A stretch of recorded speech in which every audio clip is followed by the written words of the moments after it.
In the gun world, there are some calibers that make sense: practical, reliable, affordable, and purpose-driven. And then, there are the ones we're talking about today. These are the rounds that scream overcompensation, poor judgment, or just plain ignorance. Whether it's insane recoil, laughable ballistics, ridiculous price tags, or just being wildly impractical for anything outside a video game, these calibers are the kind that make seasoned shooters roll their eyes and quietly step away. This list isn't about personal preference or niche applications, it's about the rounds people pick thinking they're being tactical geniuses, when in reality, they're just making noise, burning cash, and proving they read more forums than field manuals. So buckle up, because we're diving into the top 5 calibers only idiots use, the rounds that should come with a warning label, chosen by people who don't know better. And if one of your favorites shows up here, hey, don't get mad, just listen close. You might learn something, or at least get a good laugh. Let's get into it. Number 5.256 Remington, the Fading Star. Once considered a top-tier choice for medium game hunting, the .25-6 Remington has slowly drifted into obscurity.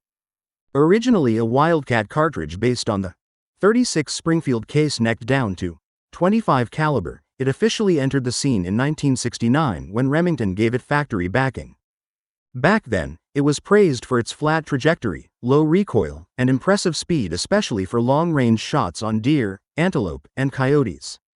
For a while, it had a loyal following.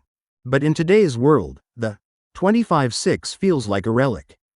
Modern calibers like the 6.5 Creedmoor and .243 Winchester offer similar or better ballistics with more efficient case designs and wider ammo availability. The .25-6 burns a lot of powder, produces unnecessary barrel wear, and ammo can be both pricey and hard to find.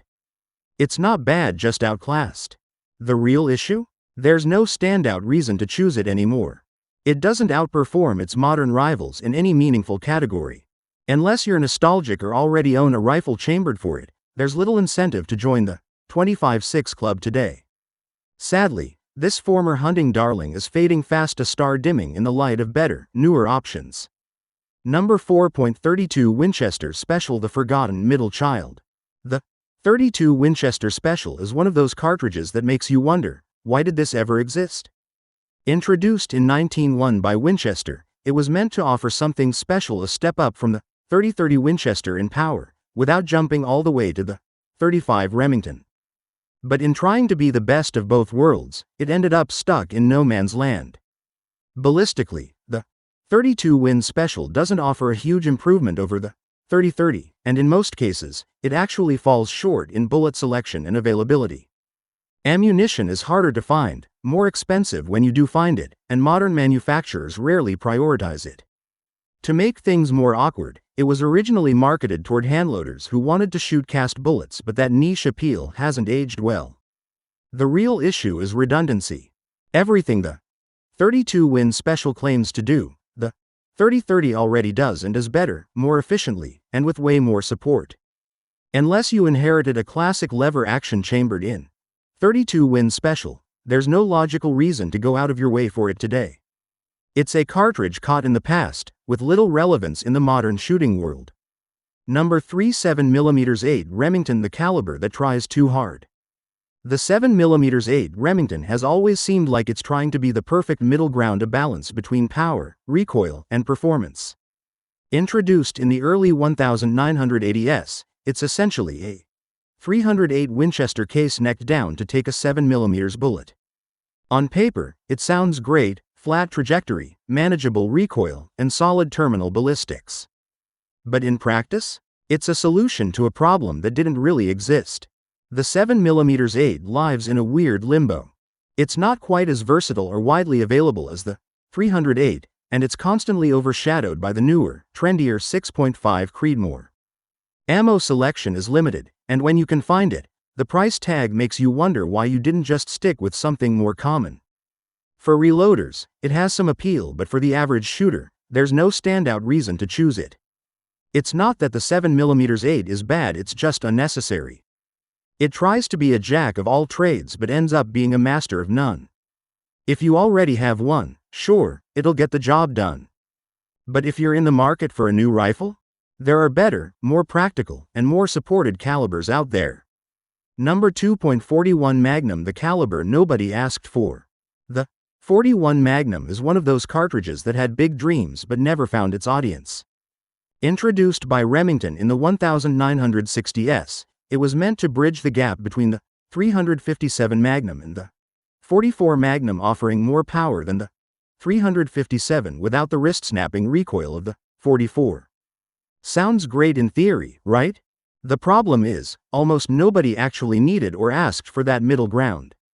Law enforcement was one of the original target markets, but the recoil was still too stout for most officers to handle effectively in the field. Meanwhile, hunters and Magnum revolver fans already had a deep love affair with the 44 Magnum and saw no reason to switch. As a result, the 41 Magnum ended up with an identity crisis, not quite enough for heavy-duty handgun hunting, and too much for practical defense. To make matters worse, ammo availability has always been spotty, and factory loads tend to be limited and overpriced. Unless you're a reloader or a dedicated wheel gun enthusiast looking to be different for the sake of it, there's no compelling reason to own one. The 41 Magnum isn't terrible, it's just forgotten, unnecessary, and hanging on by a nostalgic thread. Number 1.300 Savage, the obsolete oddball. Back in its prime, the 300 Savage was a serious contender.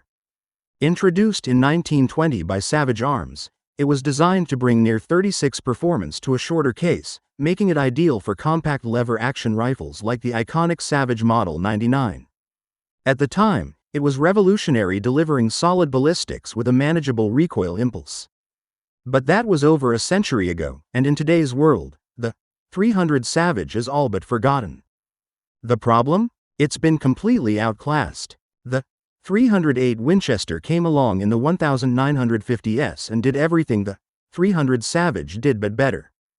Faster, more accurate, more efficient, and widely adopted by both military and civilian shooters, the 308 left the 300 Savage in the dust.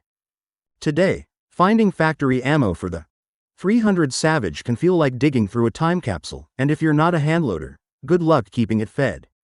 There's nothing particularly wrong with the 300 Savage, it's just outdated.